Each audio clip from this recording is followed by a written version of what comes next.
ये रे काम करके पूरा बोझा है ये ऑफिस नो হয় हो हाथी बाबू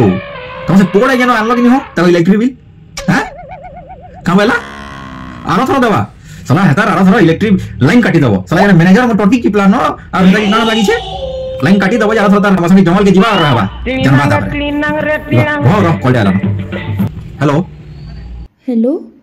हाँ दादा तुमरे कणा से नाग आज्ञा कहूतिल के बिजली विभाग रु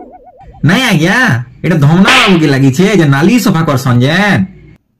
का बोला देखूं टिके फोन कोइ छबले तो इलेक्ट्रिक वाल को लागबा म्युनिसिपालिटी वाल को लागबा के कहूं तो हाँ बेले दादा सुनो तो गुटे समस्याटे हिचे हमर घर टिके लाइन टे काटबो के का होइले इबा अजब कथा सभे तो लाइन केते बेले आबा बोली पचास समझे आपन इटा पचरो छन केनता लाइन केते बेले जीवा बोली करी काहे जे बोले कि नहीं हमर घर में कपड़ा सुखितली अलगा रूम टी बेले फैन चलू छे रूम रो बेले मुई ऐसा की कर दूना कमल भीतर बुड़बुड़ी करे बेले जीवा ले कोदरा आउ जे ओ